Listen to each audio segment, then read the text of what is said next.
Hello, everyone. Today I'm going to share some insight around the Pluto retrograde from May 6th to October 15th, 2026. So we had a really intense Scorpio full moon on the May 1st, and Pluto starts the stationary position since April 30th all the way to May 12th, and begin in retrograde mode on the May 6th. This stationary phase really acts like a cosmic turning point, with the Pluto transiting in the sign of Aquarius, which correlates to the collective energy. You may find yourself feeling really intense triggers and personal trauma being triggered or personal karmic pattern being surfaced around this time. And those karmic energy or trauma energy are deeply connected with the collective shift that we're going through. So I wanted to offer some gentle reminder. The Pluto really is a karmic force driving your personal transformation and personal growth. And because the intensity and because the archetype of Pluto, the archetype of Scorpio, related to the most intense or difficult emotional energies or emotional experiences in the human incarnation. So those personal growth and healing and the soul reincarnation cycle, they really do not move in a linear way. A lot of people with either significant Pluto energy or Scorpio energy or eighth house energy in their natal chart, you will feel the drive to transform yourself, to grow out of the limitation of your limitation from like past karma or just old dynamic. But remember, within the Pluto retrograde cycle, the transformation, the personal healing moves a lot more like a choppy stock market chart. So when you had some breakthroughs, those inner experiences are absolutely genuine and it's real. But remember, after those breakthroughs, there will be naturally coming a time you will need to revisit the past. Things in life might bring you back to a lot of old wound. You just simply feel you're so tired of it. You're so sick of dealing with it. But Pluto retrograde period is really deeply tied to this revisiting and reflecting. So going back to some things, you already did a lot of work, either this lifetime, maybe even from past lifetimes. But there's something within that certain patterns or certain dynamic. There's still something you have not dealt with it yet. So the Pluto retrograde cycle, you will be not so much forced, but I think definitely pressured or kind of pushed to revisit and to deal with those, at least on the emotional energy level. So in this retrograde cycle, I encourage everyone to slow down emotionally. Any effort or inner work you're doing in this period, they may not bring immediately result, but those actions and those inner work is just as powerful as those young energy movement, like taking actions, make actual changes. So the Pluto retrograde is a much more in process. It's an inner work, shadow work. And it's difficult for those times because your inner work, there is not a clear way you can communicate with other people, have the support, have people understand what you have, how you have shifted, and those results are not validated by the mainstream standard. So this is also a time going deep within to find the strength or find that inner ability to validate yourself. When you do this inner work, for sure, after each intense period, you will develop the strength or the trust of yourself, and you will feel more certain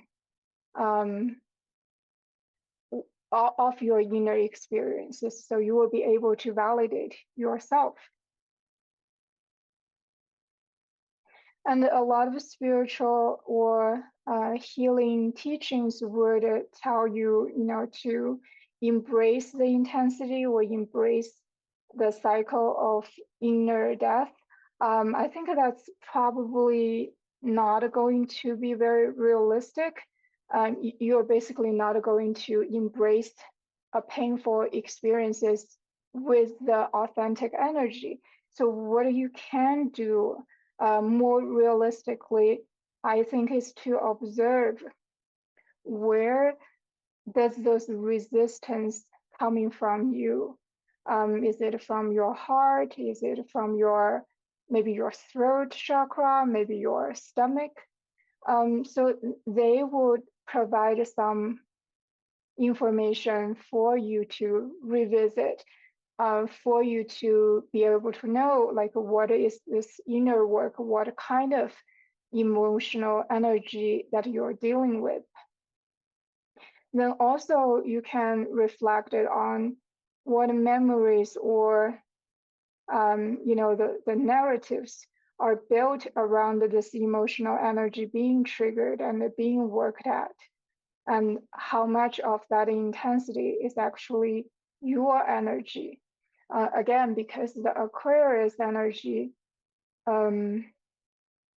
it's in a way, every individual is deeply connected to the collective process or progress. So I feel our personal life, our personal even struggles are deeply connected with the collective shift. So in this process, maybe also remind yourself, when you feel the survival energy being triggered or the pain is just overwhelming, you can do kind of like meditation, ground yourself, creating an energy rose, put those energy into the rose to observe and to separate from the part of energy that actually does not belong to you but contribute to that intensity you're feeling. So the purpose of reflection and revisiting those old wound or karmic energy is not to fix anything. When your mind trying to fix something from the past or current time, it's literally just to use your ego's willpower or use the mental energy to creating a better picture or better thought form, a nicer thought form, to replace those unpleasant ones. Using this method, I think a lot of people use that when things get really difficult, which can temporarily make you feel better, a little relief, or give you a sense of control, because like it's almost like a manifestation, right? You're creating a nicer mental reality. Temporarily you can escape from the current pain, but in the long term, I encourage, when the emotional intensity started to become bearable, I always encourage you to going back to the actual pain, the actual reality, and deal with them more directly. So when you work with those energy, um, you can you can really unfrozen the energies in your space from past trauma, and creating more space, bring your own energy back to the present time. I think this is a much more authentic way um, to really allow something new to be rebirthed from within and to emerge without the needing of intellectually understanding what is going on and intellectually sort of managing and monitor this process and outcome. So a really useful visualization or meditation you can do. Um, I would, sit on the chair, ground yourself, connect your root chakra with the earth energy, have a support with the Mother Earth. Then, because most of us, we are so um, we're so used to use our mental energy, use our brain to figure out a problem, right? So when we are triggered, a lot of energy literally just flow into our either third eye or our nervous system, our crown chakra. Um, and the rest of our body is almost like frozen. So I encourage you to visualize all the energy you utilize to deal with a crisis in your life or a problem you want to solve. Visualize those energy sort of flowing down from your crown chakra, from your head to your heart, then down to your third chakra, your stomach area, um, then flow down to your root chakra, your spine, then connecting to the earth. In this process, you would be able to sense, like maybe when you're trying to direct those energy flowing down, you will feel so much blockage around your neck, around your throat, or around your heart. Then you can just gently, it's almost like removing those hard energy, stuck energy, and you can stretch your body or you can have some gentle movement to assist this energy flow. You can also set an intention wherever those blockage are. Ask the muscles to sort of release all those pressure or stress from that area, and that would help you on the emotional energy level, clearing karmic energy or stuck pictures from past trauma experiences.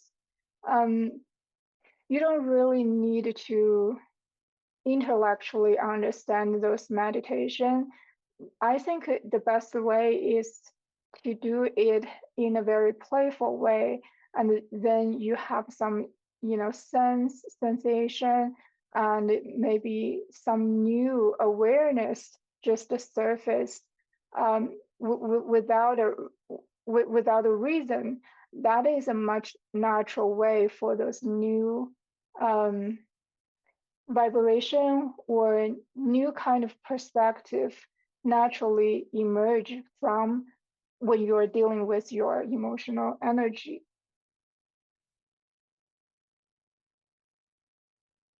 So also, I think this is a good time to practice those energy work or meditation work, because Aquarius in the lower expression is very much correlated to your mind. Um, and you can feel there's so many information, like puzzles, and very scattered information. They are coming from the past, the future, and the current time.